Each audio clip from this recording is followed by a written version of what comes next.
if Matt Murray doesn't get it together, Joey Daccord, I can't talk enough about how good Joey Daccord is. And he's put a couple teams on his back. Dude, just wait. I know he's hurt right now. Just trust me. Joey Daccord, goalie of the future. You'll see. You guys are laughing now. How old is he? I have no idea. I'll get back to you on that one. Let me go ask him.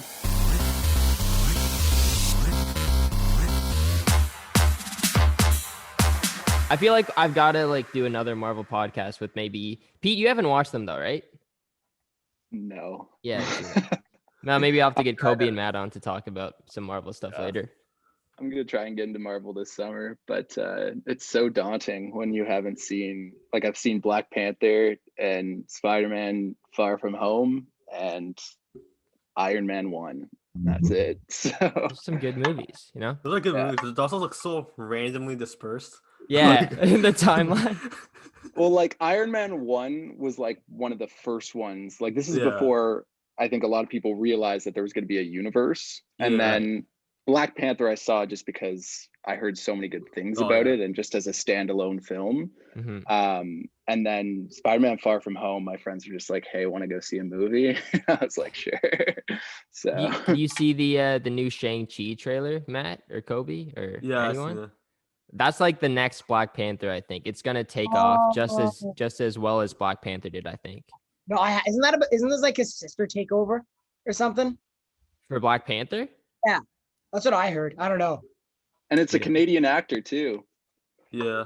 Yeah, that's for Shang-Chi, yeah. Yeah, Kim's Convenience. It's pretty cool, especially because he tweeted about playing that character 3 years ago or something. Yeah, he wanted it. Mm-hmm. But yeah, wait, Koby, I don't know. Asian guys playing the Black Panther? No. Shang-Chi.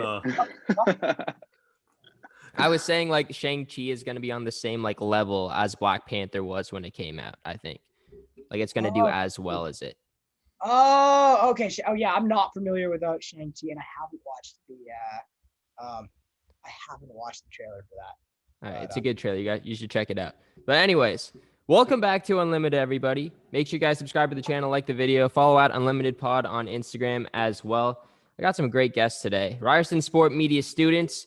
They just released an outstanding documentary, and they're here to talk about it. Peter Barozzino, Koby Mitchell, Matthew Choi.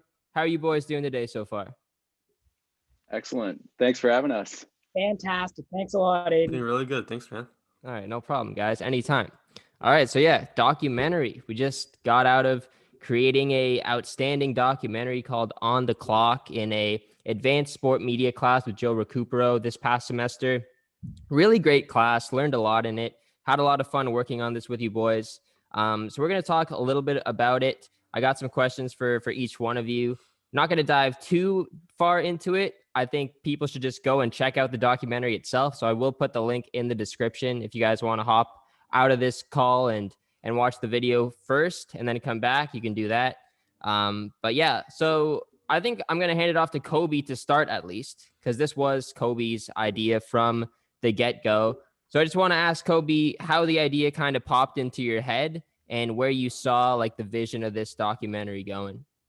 Yeah, so basically I was going back and forth between Kingston and Toronto at the start of the semester, and I went home for a weekend and I was talking to my dad, and I was like, we're doing this documentary, and he goes, it'd be cool if you could use Kent somehow. And Kent is my buddy Tanner's dad, who also coached baseball with me. And I was like, he's a scout for Vegas. Maybe you could use him for something. Oh, that's right. And I started thinking, and I'm just like, what if we did something about how COVID's affected the draft and scouts? He said, that's a good idea. And he goes, my dad, once again, was telling one of his colleagues at work about this. And he's like, I know this Pittsburgh Penguins scout named Casey Torres, and I can see if I can connect you. And then that just made things even better. And then I came in, brainstormed with you guys, and then we came up with this great idea about getting the scouts angle of what's going to happen in the draft. And yeah, it went really well. And I'm hoping that we can expand on it because it went really well. Yeah. And Joe was even telling us at the end, hey, this could be something that we do later on moving forward because there's more story to tell. So yeah, the documentary, it was about scouting in hockey and how the pandemic has really impacted the job of a scout and the upcoming draft for these players, how they're being affected by it. and in general how the pandemic is affecting the NHL and hockey. So yeah, like Koby said, interviewed the scout from Vegas, interviewed the scout from Pittsburgh. Turned out really well. Casey was a great interviewer. I'm sure if you guys saw the doc, you were impressed by him and the way that he was able to speak and tell his story. Kent was great as well. Matt, I'll go to you next, because I know you had some like past experience like making some videos and films in high school. Where would you rank this project amongst the past work that you have done? Oh wow. In terms of like projects that have like been the part of like the editing process of, like, I think this actually might be the best edited work I've done, because I kind of taken some stuff that I did like in past, like throughout high school and like throughout like the first 3 years of Ryerson. I really tried to experiment a little more with this like edit. Like you guys all mentioned like the opening graphic. I've never done that before. This is like kind of the first time I've tried doing something like that. And I wanted to kind of like immediately hook people through like the editing. And I thought like the way it edited could kind of tell like a more kind of concise story, because like Casey did an interview. He gave us a lot of like information. He gave he gave us like 40 minutes worth of like interview footage, and like the hardest part of it was trying to condense all of that into a 10-minute story, but still make the story like streamlined, still make it kind of focused, and like without like feeling like there's like big like plot holes like kind of missing in the interview. So like I kind of like was able to, because I was able to kind of like keep it concise, keep it like making like sense, you know, like there are parts like that I really like that I had to take out, like parts where he was talking about. I mean, Peter, you asked me a great question ever in the interviews, asking him like how much like how they, when they're wrong about a scout, like how they could like if they can go back on it, and how they like they change their opinions on certain players. Like I did take things like that out, but with that I kept in like more focus on the actual OHL story and the OHL, like, the story on the players. So yeah, I think this has just been like this. I never worked on anything like this before, and I think because of that, and because of how much I had to work with, I think it's definitely the most proud I've been of any of my projects, I think. Yeah. And that intro too, like the whole class was talking about it. It was really well done.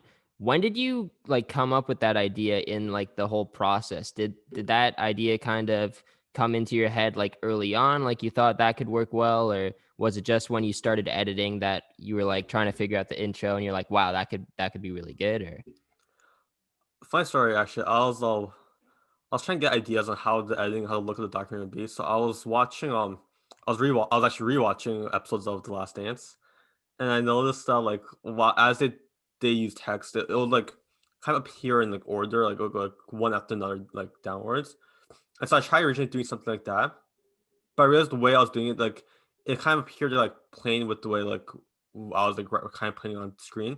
So I was like, how do I make it a bit more like pop on screen? How do I make it look more like grab your attention, like, make it look more like it could like actually grasp people? And I was like, okay, maybe I could have it appear through our frame, and that's how I incorporated this kind of scrolling look of it. And I realized that it needed more sound effects to it, so that's why I added like originally I had a clicking noise, but when you change it into on clock, I changed it to a more of a clock tick for every time the uh-huh. text scrolled. So I was also just kind of experimenting it as I went along with that. Yeah, that was really well done. I think we probably had the best intro out of any of the groups, I'd like to say. And it was really just, it draws you right in to the documentary. And I was talking to Dana. We had Dana on the Big League. And that was the first thing that he brought up, because we were talking about his documentary, but then he mentioned ours and he just said that intro was great still. So Peter, I know you came on the Big League actually, and we had some discussion about the documentary when it was in its early stages. Come a long way since then, done the semester now. But you mentioned that like documentaries and like long form storytelling is kind of like one of your passions now, and you can see maybe doing something like that in the future. So what would be one of like your biggest takeaways from this experience that you can, use in your future working on bigger projects like this?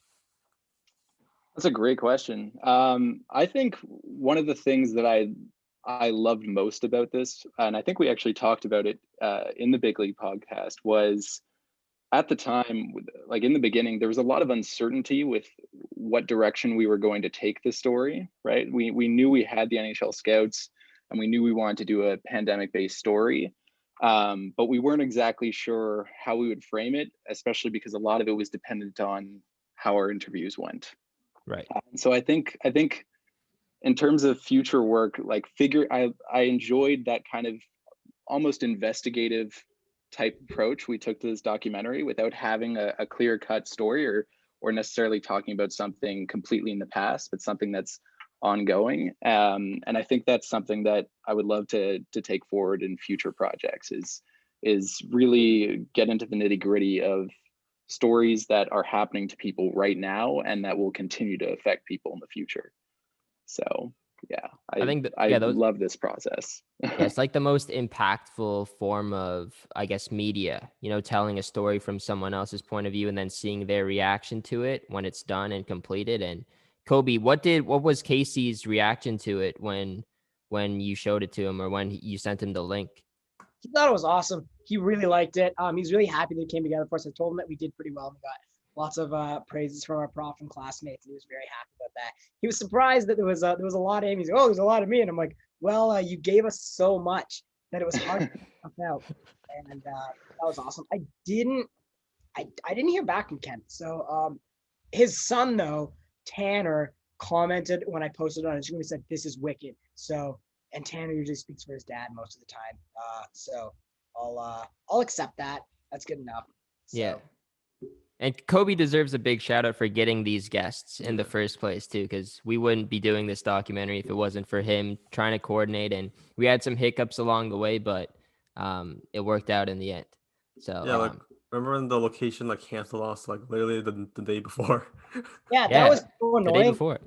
Yeah, I was all week. I was calling the Mrs. Center, couldn't get a hold of them. Finally got a hold of them. They call me at the worst possible times. I finally got on the phone with them. Like, yeah, we can work something out. Sign this, do this, do that. I'm like, okay, cool. And then Matthew started communicating with them as well. And next thing you know, they're like, no. So I'm like, what? Are we gonna film in a Woodbine Park or something? So, yeah, fortunately we were able to make something work in my living room. But it looked really good. With the camera work and everything, it turned out fine. So, would have put in a ring though.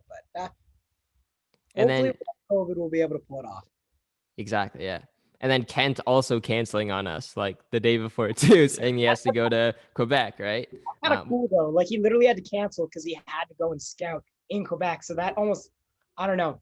I thought that was kind of cool actually. So I think that worked out though because we had to do it on Zoom as well, and that just provided a lot more to the documentary. And it the change of doing one in person and on Zoom, we talked about that. We had that in the back of our heads anyways, so it worked out well. So yeah, you can find the documentary. I'll just put the link in the description. It's on Koby's Instagram. It's on my Instagram. Yeah. Anything else we should touch on with the doc? It was great. It's been fun working with you guys. I think that's it. I think just go check out the doc, share it with whoever you want. It's a great documentary, and drop a thumbs up on the video. I think Matt posted it on his YouTube channel, so drop a thumbs up there. And yeah, thank you guys for all the support on the doc. Let's talk some hockey, because we had some good discussions about hockey throughout working on this documentary as well. Long drive to Kingston. Shout out Peter for driving us there. And we were talking about some NHL. And hey, why not do it as a podcast now? Because there was a lot to say. We got a Flyers fan. We got a Capitals fan. We got a Senators and a Predators fan and a Leafs fan. And I guess you guys are, well, Koby's not a Leafs fan, but Peter and Matt are kind of Leafs I'm fans. A Leafs fan first. Peter's a Leafs fan first. I'm a Leafs fan a clear second. Exactly. I'll clarify, I'm a Nashville fan, but Ottawa's a very close second as well. All right, fair enough. You got to pick the better team, right? So, yeah. I haven't, so. Yeah, it's... Anyways, we got a very well mix of different personalities here on the show, but I want to start with the Leafs because, hey, I'm a Leafs fan, Toronto-based show. Nick Foligno and Dave Riddick at the trade deadline. So, you had the forward depth, you had some experience, but then you add the backup goalie in Dave Riddick, who obviously didn't have the best performance a couple nights ago. But moving on from that, the Leafs were also coming off of a 5-game losing streak, but they snapped that on Thursday night. Big win against the Jets. I just want to know, and I guess I'll start with Peter since he is the Leafs fan here. What's your confidence level now with this team finishing off the regular season strong and then heading into the playoffs? So where are you at in terms of confidence as a Leafs fan in this team? I feel pretty good, especially, being a longtime Leafs fan, and having seen, our starting defensive pair be like John Michael Lyles and and like Cody Franson. Oh, yeah. I'm much more confident in this team than in years past. I think our defense statistically is better than it's ever been. And I really like the addition of Nick Foligno in terms of the grit and leadership he adds. I'm a little bit worried about the goaltending situation. I can't lie. I think it is a little bit up in the air, like whether or not Freddie will come back strong off the LITR or LTIR, whether or not Jack Campbell can return to form. It's a little bit scary, but I definitely like our chances getting out of the Canadian division for sure, the North Division. Okay, I think that's pretty high confidence then, because as a Leafs fan right now, I'm even worried that they might not make it out of round 1. But you're saying out of round 2 right now. Okay, so I say that's really high confidence. Why don't you think we'll beat the Canadians round 1 if we face them round 1? Because we're the Leafs and because we haven't won a playoff series in the Matthews era yet. And I don't think anything is like a for sure thing. Yes, we are better. We should be better than Montreal. We should be better than Edmonton. And Winnipeg is close to that tier, I would say. They're probably going to be our toughest challenge. But Montreal might be more of a playoff style team, more grittier. Ottawa's not making it, or else you guys would be in a lot of trouble. Right, yeah, we'd be screwed. I feel like we have a losing record against Ottawa this year. I don't know. It's probably pretty even. It's like Ottawa will have some really funny, hilarious game that'll embarrass the Leafs, but then the Leafs will come back and just win the next 2. So it's I think you guys might have the edge, to be honest. But yeah, I think we would definitely have the edge. Yeah. On every level. Hey now, just wait a few years and you'll see what happens. Yeah, no, the Sens will be good in a few years for sure. I can't argue with that. They have a great young team, and they've surprised people, even though they've been in the bottom of the standings, I think. Also, other than the Leafs, I think all Senators have probably the second most promising future from the Canadian teams at the moment. They're most set for having being good in a few years. Because funny, I would have said Vancouver last year or the year before, I was in Vancouver. But this year I was saying Ottawa last year too. Before we drafted Tim Stützle and Jake Sanderson, I was still Ottawa still has a really nasty future. So just wait. There's a lot of promise there. But yeah, goaltending's a little gray. But hey, if Matt Murray doesn't get it together, Joey Daccord, I can't talk enough about how good Joey Daccord is, and he's put a couple teams on his back. Dude, just wait. I know he's hurt right now. Just trust me. Joey Daccord, goalie of the future. You'll see. You guys are laughing now. How old is he? I have no idea. I'll get back to you on that one. Let me go ask him. He's a cool dude though. This kid I know that he DM'd him, this little goalie kid. DM'd him on Instagram and just talked to him. He's I don't know, probably 10 years old. And apparently Joey Daccord sent him an autographed rookie card in response, which is really cool. So I also know he's a really sick guy. So therefore he will win the Vezina. Anyways. If that happens. Therefore he will win the Vezina. Therefore. Joey Daccord's winning the Vezina one day. Just trust me. You'll see.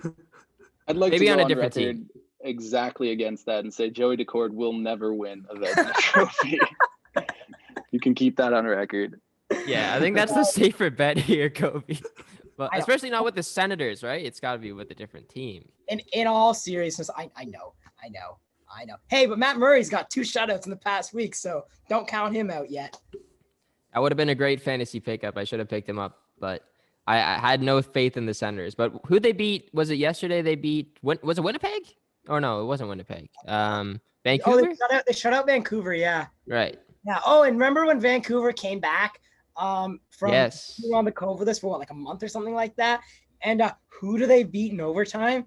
Oh yeah, the Leafs. And who did they beat the next night? Oh yeah, the Leafs. Well, Yeah. speaking of comebacks, Kobe, how about that Chicago Blackhawks comeback against the Nashville Predators? Congrats. They're 7-1 against us this year. Congratulations, Chicago. Yeah, no, the team just broke down. I remember I was watching the game. I forced my girlfriend to watch it with me because I'm like, I have to watch it. We've got like 9 games left. And I remember I missed the Cunning goal. I was making food. I come back in. I see it's 4-1 at the beginning of the third period. I'm like, right on. We're good. It's breezy. Let's just play some good hockey. And then, yeah, everything shut down, which was terrible. And wow, that was awful. But hey, then last night, UC Saros comes back after. That was not UC Saros' fault whatsoever. Then Saros comes back last night. The true mark of a starting goalie shut Chicago down. They scored 1 goal and it was like 3 minutes left, and that was kind of an oofy goal. But still, UC Saros. That guy might actually win. We're talking about Vezina, obviously not this year, but someday UC Saros will win a Vezina because that guy has put Nashville on his back this year. He is one of these singular reasons why, if we pull it off, Nashville makes the playoffs because of UC Saros. Has been phenomenal. I agree with that. Yeah, I can't stop talking about UC Saros. And Mikhail Granlund has also been an absolute workhorse.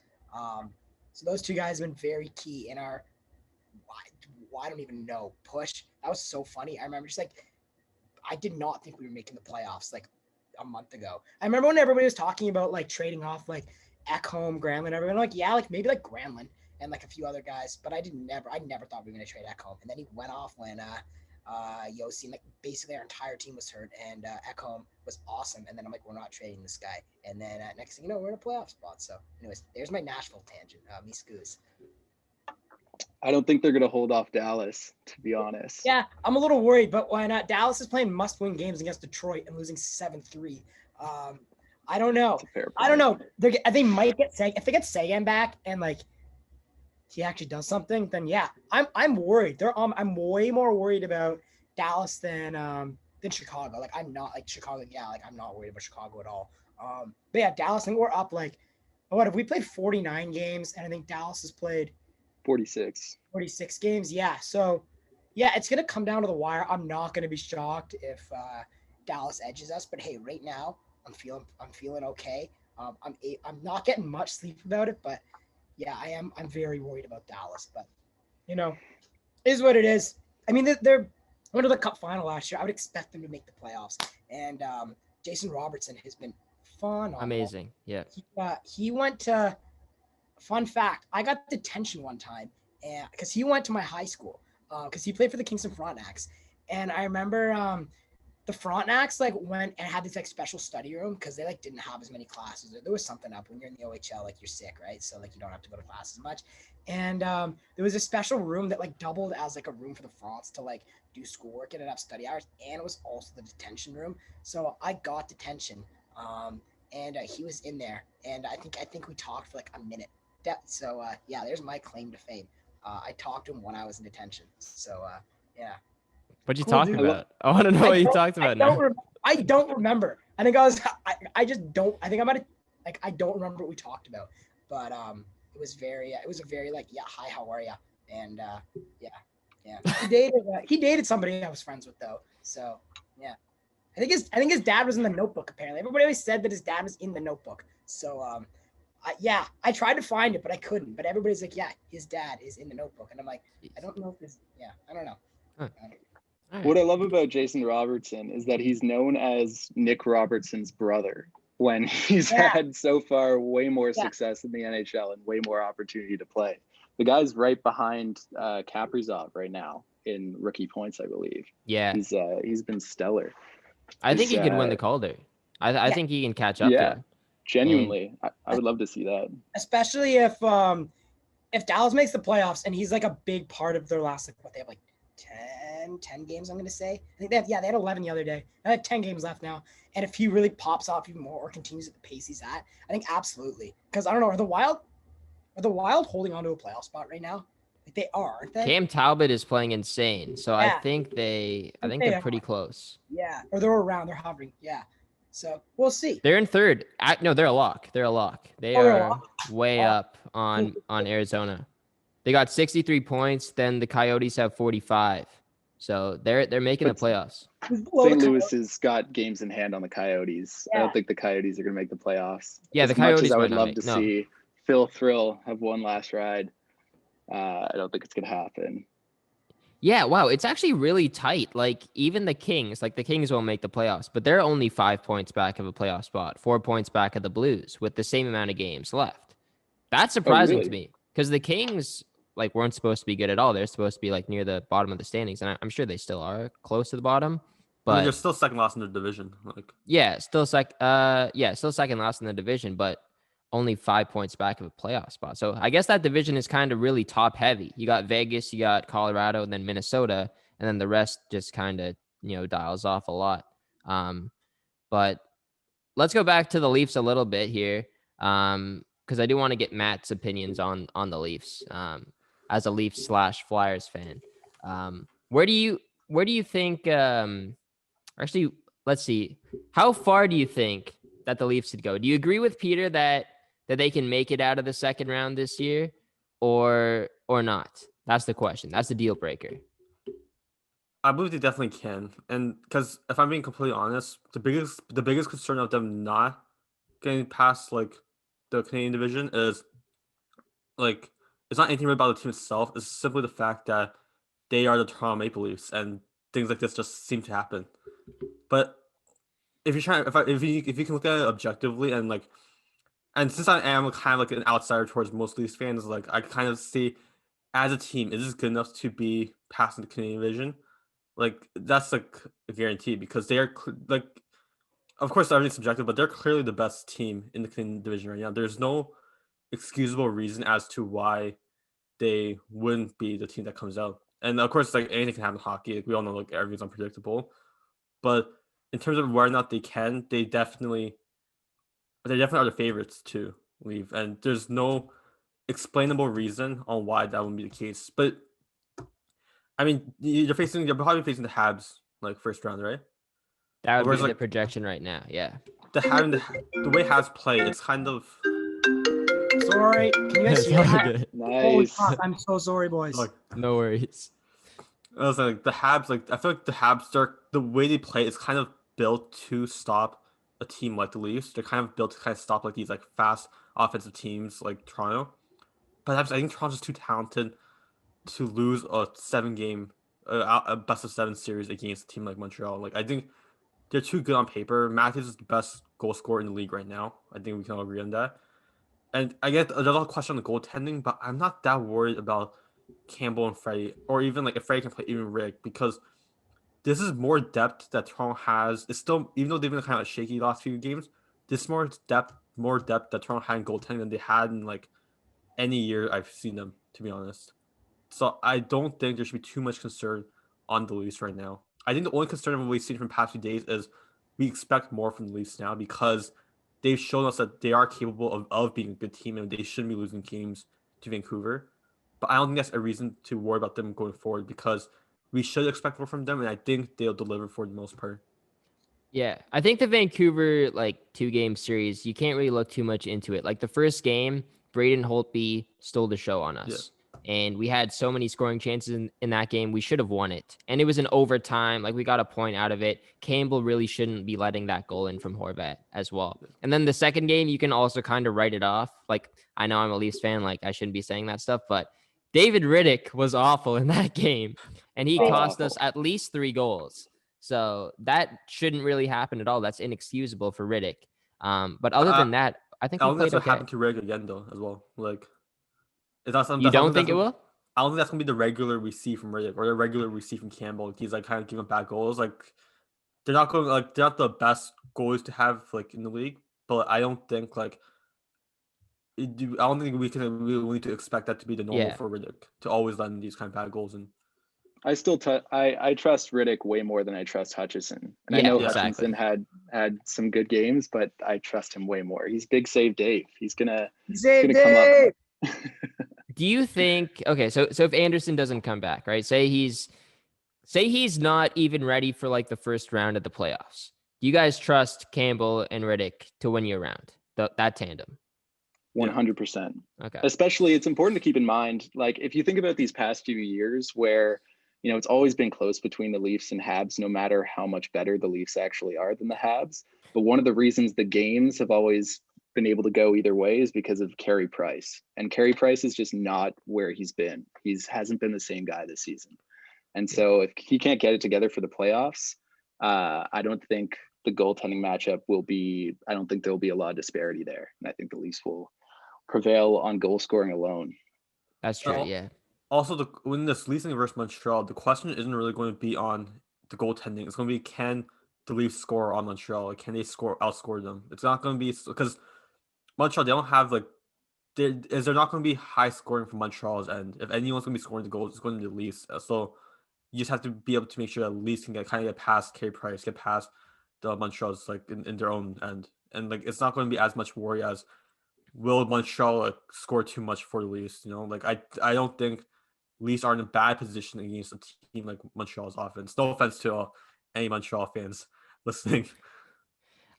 Okay, well, the one thing I'm at with Montreal is that I just feel like they play more of a playoff style game. They're physical. They have some bigger bodies. I feel like Josh Anderson is kind of like your typical playoff guy. I can see him kind of going off in that series. So that does kind of lead me to some question marks about whether the Leafs can win the series, but they should win the series. And even if Freddie isn't healthy, I do trust Jack Campbell to win a series. If Campbell and Freddie were injured and it was just Riddick, maybe not so much. I would be really, scared, honestly, if we had to go with Riddick in as the starter, and Hutch backing up as well. Because if things go wrong for Riddick, you don't want to have Hutch in the net. But I feel comfortable if Campbell and Riddick are healthy enough to win us one round. But what about moving past the first round and winning the Stanley Cup? Is Jack Campbell? Yes, Koby, I know you're laughing, but it could happen. I'm sorry. No, I know it could happen. I know it could happen. It's you guys don't. I think if you guys get over the first round hump, and plus you don't have to play Boston in the first round. Come on, it's right there for you guys. Just take it. No Boston. In the first round. Don't say it like that. Don't say it like it's easy. Hey, but maybe this year, if you get out of Canada, get out of that division, go to the third round, and yeah, maybe you will play Boston. But hey, you're already over that hump. Maybe, just maybe, you guys will be able to edge your way in there. And the goaltending. Listen, yeah, Campbell and Riddick aren't terrible combos. There have been worse combos going into the playoffs. Riddick had a good year a few years ago, and he was kind of in the shadows of Jacob Markstrom this year, who's phenomenal. Even though the Flames have been pretty buns this year, Markstrom's still one of the best goalies in the National Hockey League. And yeah, Jack Campbell, yeah, he is the Walmart version of the Hamburglar, but he's trying to gather some pretty nasty starts this year. So I think in the Montreal series, go either way. I think the Leafs should win. I think they should win, and I think if there's ever been a year to go deeper in the playoffs. I'm not saying year to win the cup, but if there's ever been a year to actually make a deep push, it's definitely this year. But you guys are the experts. I don't watch Leafs game. I watch the Leafs Sens game. I'll watch every Leafs Sens game, but I don't sit down and I'm gonna watch a Leafs game. So you guys watch a lot more. But from my outsider perspective, Jack Campbell, Walmart Hamburglar. All I'm saying. Let's keep going on this Hamburglar thing, I guess, then, because that was an interesting comment. I don't think Campbell is okay. So actually, do we really want to talk about this? Andrew Hammond was kind of just a 1 year kind of guy, right? He just came in later and helped them make the playoffs and didn't really do anything. Jack Campbell is more of a bona fide starter, I think.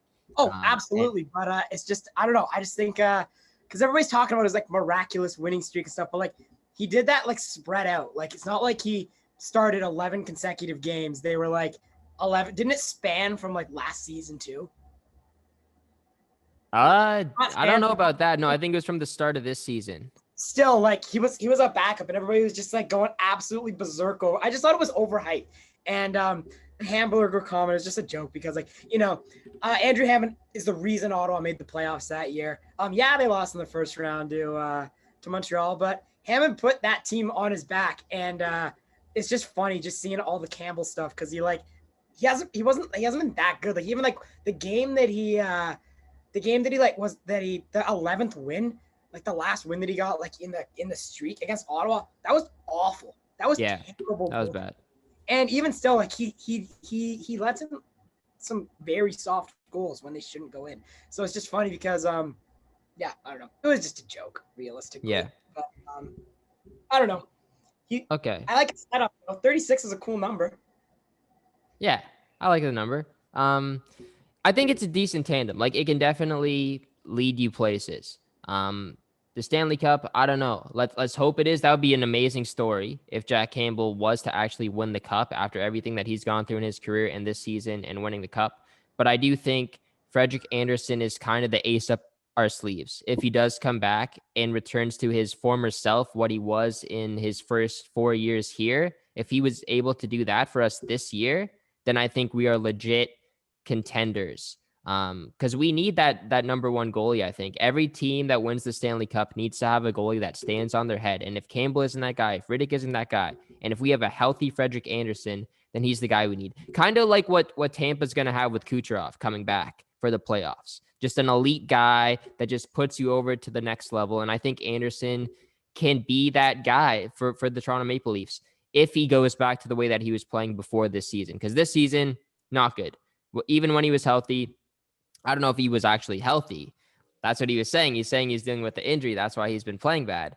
But he's got to step it up if they want to make a long run here. But we've talked enough about the goalies, I think. I feel like we have talked a lot about the Leafs in general. Do we want to talk anything more about them? Here's a question. Nick Foligno started on the first line with Matthews and Marner. Is that somewhere that you guys think that he should stay playing, or do you think that he should drop in the lineup, maybe play the second or third line? I like him on the first line personally. I thought he, for his first game, I thought he played very well. I think he finished +1, +-. He got his first point, even if it was just on an empty netter. The reason I don't want him on the second line is because I really like Galchenyuk on the second line. And so remember when I told you guys, sorry to interrupt, remember when we were in the car and I was like, Galchenyuk's playing determined, awesome hockey in Ottawa. He wants to be there. You guys like, yeah, Galchenyuk. And I was like, trust me about Galchenyuk. And look at this. Sorry to cut you off. Keep going. You're right. He's played super, super well. It was certainly a bit of a gamble on Kyle Dubas's part, but I think it's paid off. And so I think the first line is really the best option for Nick Foligno, because obviously I don't see him being able to really hold up the third line offensively. And so I think his play will be boosted by playing with Matthews and Marner as opposed to playing him on the third line. And I just don't want to break up that second line personally. Yeah.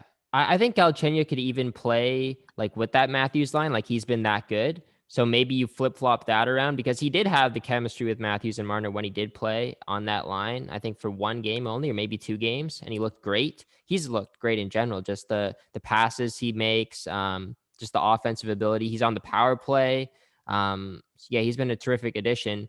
But the third line now, I think if you have Foligno playing in the top 6, that third line is just dominant. If you have a healthy Mikheyev and Kerfoot, I guess, and Hyman, that's an elite third line. Or you replace Hyman and put him in the top 6 and move Foligno down to the third line, but I don't think that's good enough. I think if you keep Foligno in the top 6, it's just a lot more balance. Matt, what do you think about that? Yeah, I was gonna say that too, because like, I love it when Hyman plays in the top 6, because he just does so much. Like he allows like the main like scorers on the team to kind of, he allows like Matthews to be Matthews, allows Marner to be Marner. I think for the whole benefit of the team, Foligno's he should be on the first line and let Hyman kind of help boost that third line more. Because Foligno, as much as he offers, his best contribution will be kind of just adding that grit to that first line, and like, if you burn into the third line, it doesn't really. I think you can also switch Hyman and Foligno around. I think you could put Hyman in the first line, put Foligno in the third line. But I think the third line just looks better with Hyman there instead of Foligno. And then in the first line, it doesn't damage the first line regardless. Yeah. Yeah, I think like Matthews and Marner themselves can hold up any line. You can put anyone along with them. And then same with Tavares, Nylander kind of, but then Galchenyuk is just a nice piece to have there as well, the offensive upside. And then the third line is kind of like your shutdown line with Mikheyev, Kerfoot, Hyman. Then the fourth line, you could have a veteran line, or you can put in Nick Robertson, or you can put in Riley Nash, which is a guy that we aren't talking about at all right now in Toronto. He's a right-handed centerman that they picked up, kind of a low-key trade that they made just for salary cap purposes. But I think he might have a legit shot at making the team come playoff time. So yeah, we'll see Riley Nash. I think we'll see Riley Nash for sure. I think he'll play. I would love to see Riley Nash over Pierre Engvall. That's for sure. For sure. Yeah. So I'm not taking Jason Spezza out of the lineup.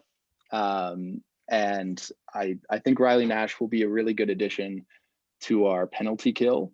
And I think that was a smart move by Dubas overall. I think he's a good depth piece personally.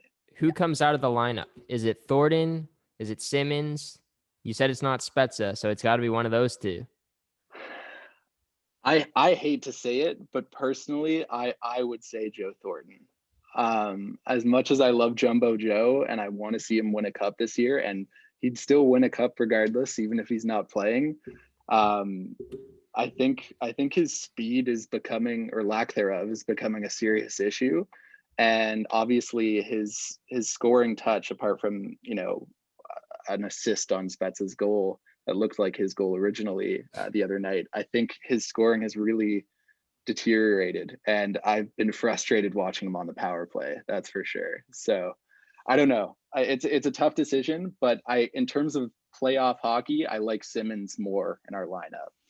So yeah, I can see that too. But like, it will be tough to see Thornton come out of the lineup, but injuries happen all the time too. So I'm sure, he's the next guy in. If someone gets hurt, then he's got to go into the lineup, and they can always flip flop. If Galchenyuk isn't working one night and they want to bump Thornton up, then they can do that. Let's hope it doesn't get to that. Let's hope Galchenyuk keeps riding this hot streak he's in. But they got a lot of options. Robertson, like we said, a lot of speed. If you're lacking speed, even on the bottom six, you can put him in. Engvall. Adam Brooks has looked great too. I don't think he's going to make it into the playoff roster, but he's been great. He got a shorthanded goal. Was it last night or 2 games ago? 2 games ago, yeah. They got a lot of weapons. They got a lot of offensive depth. Defense is kind of a question mark right now. What are you going to do with Sandin? Is Sandin going to be a guy that's on your playoff roster? How long is Bogosian going to be really out for? I think it's at least a month. And that's a big loss because I really liked Bogosian. I think he was great.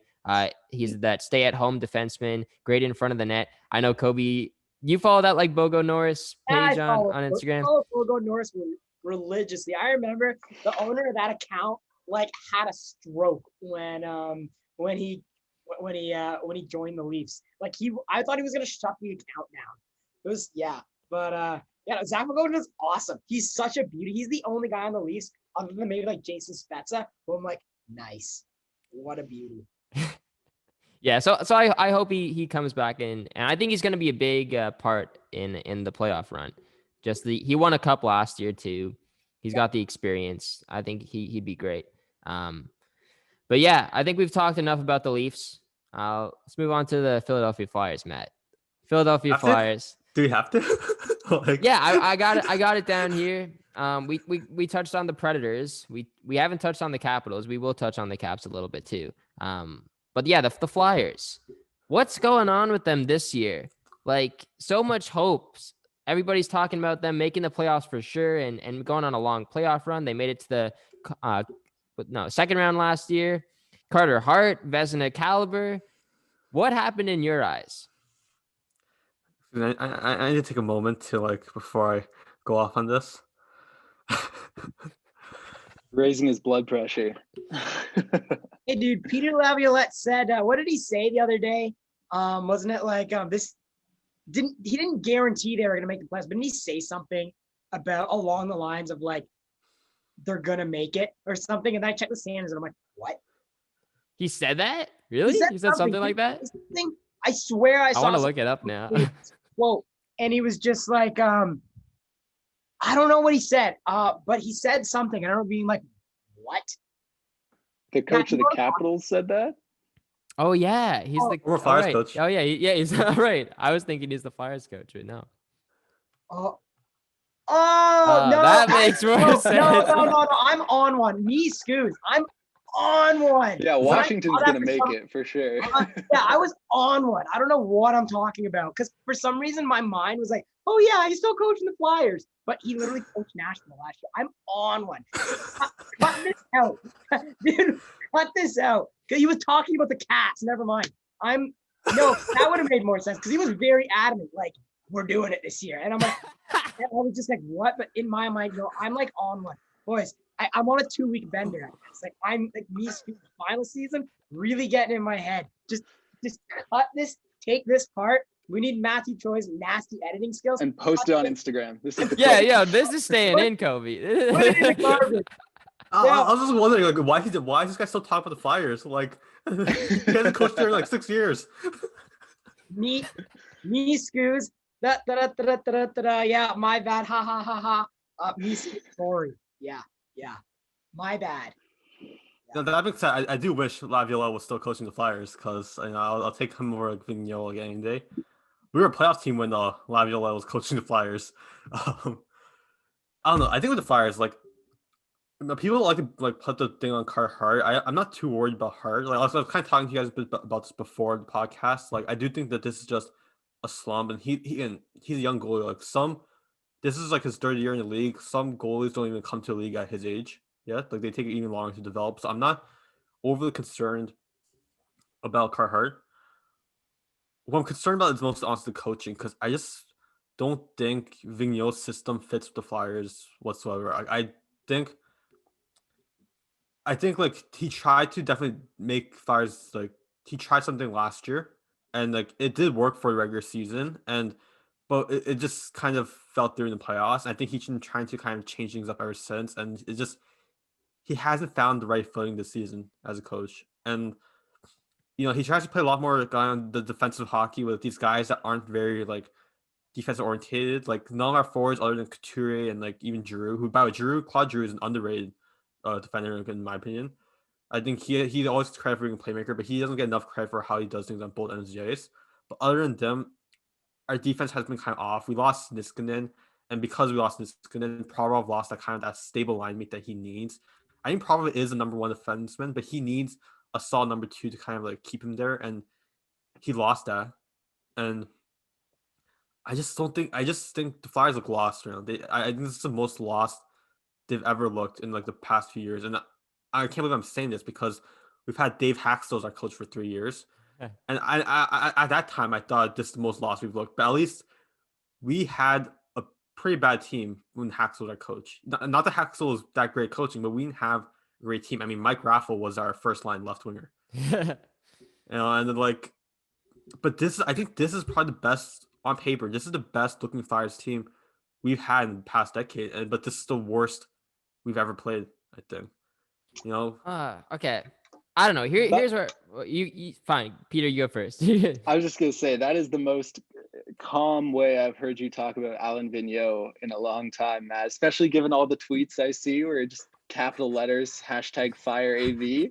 I know that there's more to that story than you've let on. But just hot prediction. I feel like we could definitely see for the second time Alain Vigneault and John Tortorella switch head coaching positions like they did with New York and Vancouver. Yeah. I could see Tortorella going to Philly, and I could see Vigneault going to Columbus. That's a big hot take. Yeah. I don't know how Tortorella hasn't been fired yet, but he might after this season. Did you guys hear what Elvis Merzlikins said at his press conference? No. You didn't hear? I saw, but like I just didn't watch it. I know that he said something and he didn't say it. I want to play it. Okay. I don't think this would be copyright. I wanna see this. I think Tim and Friends reposted it on Instagram. It was hilarious. And he throws Buffalo under the bus too. Okay. I don't know if we should be laughing at this. He's pretty sad, but here you go. I'm tired. I'm tired of losing the game. I know we are trying, but this is getting embarrassing. I can't sleep. Like seriously, it's what we lost now. 7 straight games. Correct. This is really sad. It hurts. Like for me personally, it hurts. And 7 games, like that's really heavy. Yeah. That's seriously heavy. And I don't know, like I don't want to get like to Buffalo. Like I don't want to get to that point like Buffalo. Seriously. I just love how he throws Buffalo under the bus at the end. Yeah, poor Buffalo. Oh my gosh. I just want to say, right. Go ahead. I just have to say to what Pierre said about Torello and Vigneault. Like, I find it amazing that like these guys like they kind of just switch teams and like because they coach so similarly. Like I don't get what these teams are looking for when they try to make this change because they're kind of just like, okay, we don't like the way this guy's been doing the job here. We're gonna find another guy who's been doing the exact same thing for another team. You know, I don't and like, you know, I don't disagree that what you're suggesting may actually happen because that's the kind of weird thing. It really is possible that can happen. And my question will be why? Because we are so sick of the way Vigneault has been kind of like running this offense. Our offense has been like looking like kind of uninspired for like the past season. And are we really going to hire the coach that kind of stopped Patrick Laine from being that kind of goal scorer that he was? But like, when I ask myself, are we going to do that? My question is, we actually might. Yeah. Flyers are a team that would do something like this, and it's really possible that what you're suggesting right now. These guys have managed to lengthen their careers both off of one Stanley Cup Finals appearance, and they've just milked it ever since. I honestly can't believe John Tortorella is still in the league as much as I appreciate him as a personality. I think it's time to bring in some new coaches from probably the AHL. Hire Casey Torres. Casey Torres. Here's why I don't agree with the Tortorella going to Philly. In my eyes, the Philadelphia Flyers core needs to be split up or revamped or just completely torn down. I don't think they have the star power anymore. Like Claude Giroux is not in his prime anymore. He's coming to the end of his career. Voracek isn't what he used to be. Yeah, Couturier's been good. Yeah, Konechny's been a bit of a bright spot. But on or off this season. On or off, exactly. They don't have that number one center anymore. Like Nolan Patrick, they thought it was going to be him. It's definitely not Nolan Patrick. I think they need to go on a full kind of rebuild. Like they have Hart. Hart's their piece. Yeah. Up front, their forward core needs to be completely retooled, I think. And if you bring in Tortorella, it just wouldn't make sense to do that with like a young team that's going to go into a bit of a rebuild. He wouldn't want to be a part of that. He's going to just make these guys not want to play for him because he'll just get angry at them and bench them and sit them and not give them minutes.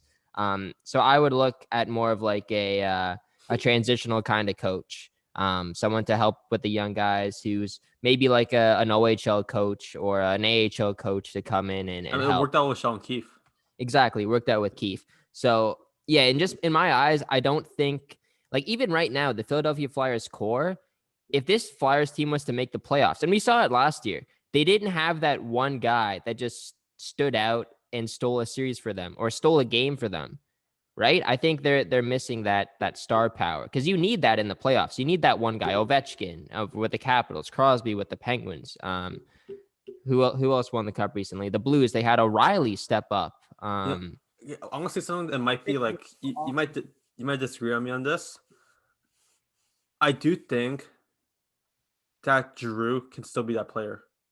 Even though he is on the edge of his prime, I don't think he's going to be like this for much longer. I think as of now, he still is that player.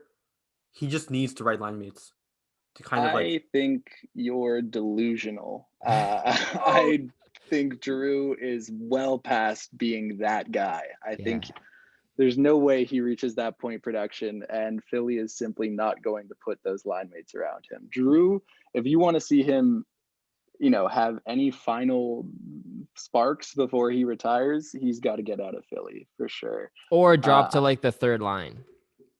That's and very like true. just stay on the team, go play a depth role, and then have better guys up front. No, here's the thing with that. Like he's been on the third line earlier this season, and that's when he's been kind of slow. When he moved him back on the first line, when Vigneault gave him those minutes, he kind of like had those like better stretches in the season. So that's something he still. I'm not saying he really is that player right now. I think he still can be. I'm saying he's not at the moment.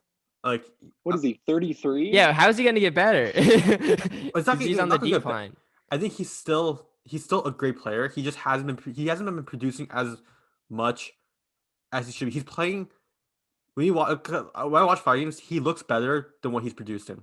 That's all I think. I think a lot of it is there's a huge luck factor to the way Drew plays, and I think his numbers don't support how well he's been playing for Flyers.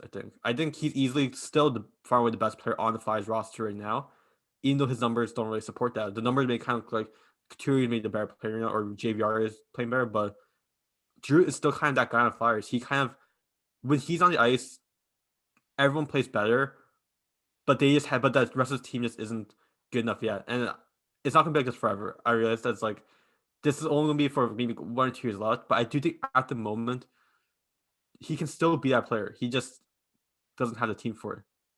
Yeah. Just to hop in real quick, what you said about how because you watch him every game, you know how he plays, and it doesn't reflect his stats. Yeah, I agree with you on that because I see the same thing out of Matt Duchene. Like looks really good. Everybody looks a lot better when he's on the ice and he's just dancing around everybody, but just doesn't finish and isn't racking up points. So I'll take your side on that because that type of stuff hits close to home. Because sometimes yeah.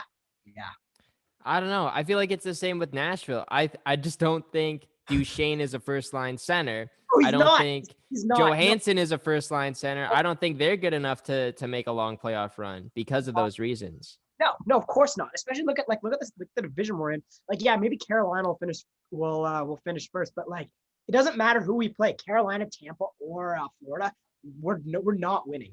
Like we don't have the depth and we don't have the scoring touch, and also like everybody's hurt. The only way that I could see us like maybe like scraping past one of those teams and just kind of getting lucky, like we need Philip Forsberg back. Because without that, like Duchene, Johansson, man, like, yeah, they're not first line centers, and it really sucks.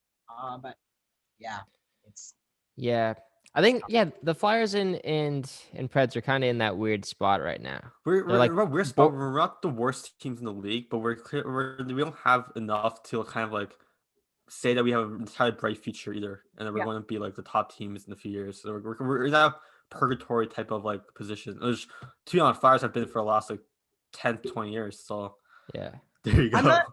I'm not totally like, oh, we have no future. Like, Tolvanen is finally starting to play actual hockey. He's really come to his own this season. His time on the power play has really, really enhanced the 200-foot game, and he's way better 5-on-5 now. So that's really nice. We've also got, in a few years, fingers crossed, Askarov develops into what he's supposed to develop. But they already have Saros. You said he's going to win the Vezina, right? Hey, I didn't say with Nashville. No, dude, I don't know what is going to happen. Dude, Rene's going to retire like this year, maybe next year. But yeah, when Askarov comes in, if he's like really nasty right off the bat, like I don't know what's going to happen. Like, we're going to have to pick. We're going to have two very good goalies. And but if it pans out, like Askarov could be a dud. He's a young goalie. He is very far from being developed. By the time Askarov's developed and if he turns into what he's supposed to be, like Saros could be long gone. You know what I mean? We could be in a rebuild. We have no idea. But I'm not too worried about our future. Also, what's that other guy's name? He was on Team Canada. Tomasino. Tomasino's pretty nice with it too. So and we've still got Yossi locked up. If we, let's say we re-sign at Cone and I think Ellis has a few years left. If we can kind of modify what we have, and then we have these young guys come up, and are really good. Yeah, maybe we can shave off Duchesne. I'm okay with shaving off Duchesne and Johansson in the next few years and maybe picking up some prospects or some picks because we're I don't know, like I think this offseason could be big. Yeah, I think so. Yeah, I think so. A lot of big decisions are going to be made. I mean, David Poile went out and said the other day, we're not losing Ekholm in the expansion draft. I don't want to. Yeah, I don't want to lose Ekholm. I want to resign him. I don't want to lose Ekholm. Like Granlund. We're have to resign Granlund. But yeah, this offseason is going to be it's going to be a big one for Nashville. It's really going to set out. It's really going to map out or set the foundation down for what the next few years are going to look like for us. So definitely, yeah. Yeah, and we'll see how far they go in the playoffs. I don't know if they'll make it past the first round. You don't sound like you're too confident either, but hey, maybe they do surprise some teams, and maybe they do something. You know, if they make it. If they make exactly, if they make it. If we make it. But hey, we knocked off Chicago as the last place seed, and they were the first seed in 2017. So anything's possible. Do I think that's going to happen this year? No, but it's better. Like the way I see it right now is Nashville's either gonna just miss the playoffs by a point or two, or just get in the playoffs by a point or two. And, people always like, oh, I'd rather not make the play. All the classic Leaf fan stuff years ago. It's just like, oh, I'd rather not make the playoffs than make it lose in the first round. Because I would hear that stuff all the time. I'm like, okay, whatever. But if it's the difference between like one spot in the draft in a year where the draft is so like wonky, you could draft like the next Sidney Crosby in like, like the 5th round or something. You know what I mean? Because of COVID and whatnot, what we talked about in our documentary. I don't care. I would rather make the playoffs than pick like one pick higher in a draft that's going to be so murky. So, that's true. It's fun to watch. It's exciting to watch. Gives me something to get excited about. Gives me something to drink about on a Tuesday night. So. All right. Let's move on to a team that's definitely making the playoffs, and I want to touch on them because Peter's a big fan. The Washington Capitals. Yeah, they've been having a great year. Anthony Mantha, wow, what a pickup he's been from Detroit. He looks really good in the top 6 there. Ovechkin, had a bit of a slow start to the year, but he's picking it up. John Carlson looks great. Samsonov was hurt earlier, but he's back. He's good. Oshi's been good. So, yeah. So I guess the question is, like, that division is kind of tough still. You don't have the Flyers, but you have the Penguins. You got the Islanders. The Bruins as well. Thing in there, didn't you? I had to do it. They were the favorites. They were the close to the favorites heading into the season. But what's your confidence level with the Capitals now being able to make it out of their division in the playoffs?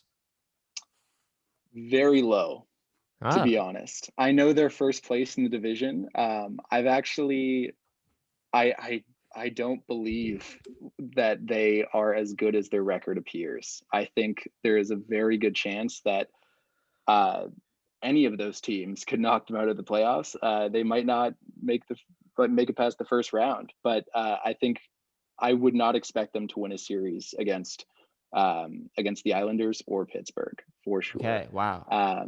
It's just, first of all, I don't have a lot of faith in their goaltending. To me, it's not the same as having what they had in Braden Holtby, the Vezina winner in Vanacek and Samsonov. But also, Ovechkin is, as much as he's still like 4th in the league in goals, Ovechkin, his play has looked like it's significantly declined. Like he's not the same explosive skater that he was last year, as crazy as that might seem. And also, as much as I do love the Mantha pickup, and I think for the future that was a very smart move, Vrana just clicked with this team. Like he really did. And he just, in all these games where Washington's scoring 6-7 goals sometimes, Vrana seems to always be putting up tied for the most points or second most points in those games. And I think they're going to miss him come playoff time.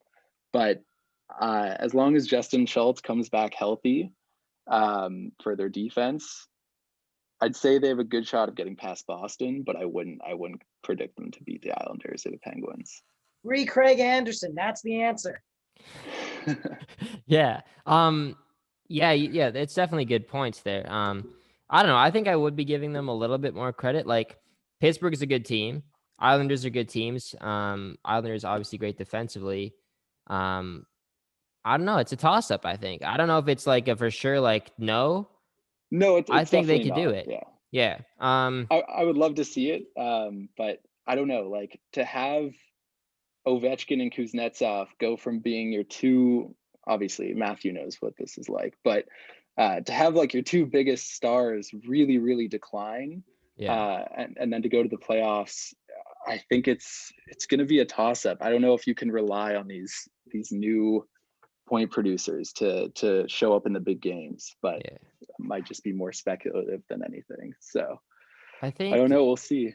I think Washington has like they still have definitely like a good chance. I think the biggest question isn't really on Washington itself. It's just that those first four teams in that division are probably I'd say are the strongest top four in any division in hockey right now. Like mhm. I think that's the only division where the top four is kind of already like definitely bona fide. It's definitely going to be that four team, and that's the kind of reason why maybe Washington won't make it out, because the teams that they face to get past the divisions are harder than any other teams in our divisions have to face. But that means that Washington's still a great team. They still have been playing. They still have been having a great season, and so It's true. like don't think we can count out completely either. It means if they do make it out of their division, they are dangerous. Like they could actually win the cup if they make it out. But that's the hardest part. And now actually, I think just to end off the show, because we only have like 6 minutes left in this call, and I don't want to keep you guys on for another one. Let's do some predictions. Who's going to make it out of each division, and then who wins the cup? Because the NHL format is kind of weird. If you guys don't know, it's if you win the division, then the remaining four teams get like reseeded. So it's not like a bracket style. It's like the top team plays the bottom team and second place third. So we can't really pick our Western Conference final, Eastern Conference final matchup. So let's just do who makes it out of each division, and then who wins the Stanley Cup. All right. Anyone want to go first? I guess I'll go first. I'll start with the Canadian division because I know all of you guys are going to say the Leafs. And yeah, the Leafs have a really good chance, but I'm going to say Winnipeg. Just play a little devil's advocate here. I think they look really good.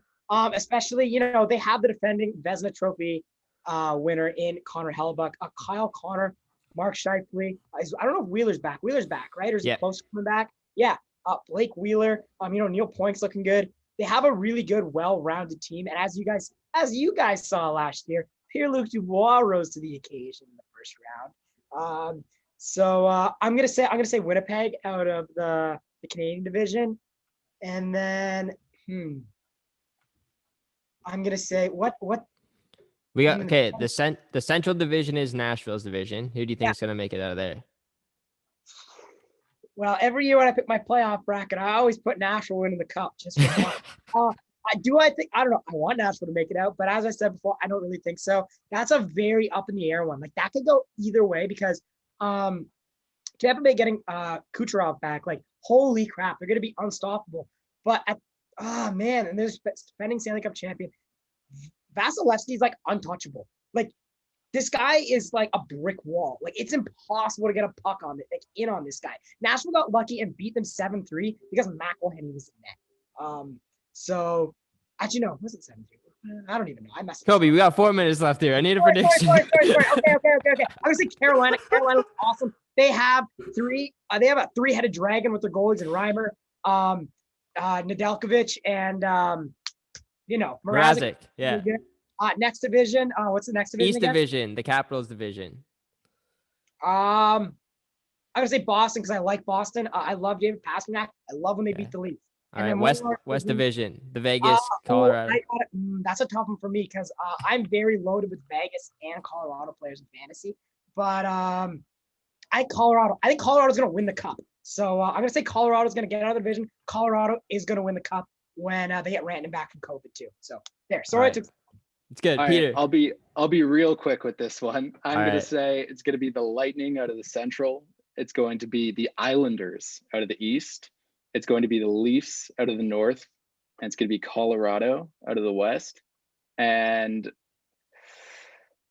to win the cup, I'm also going to go with the Avalanche. Okay, Matthew Choi. I'm going to have Florida coming out Central. Okay. I'm going to have the Islanders coming out the East. I'm going to have Toronto coming out the North.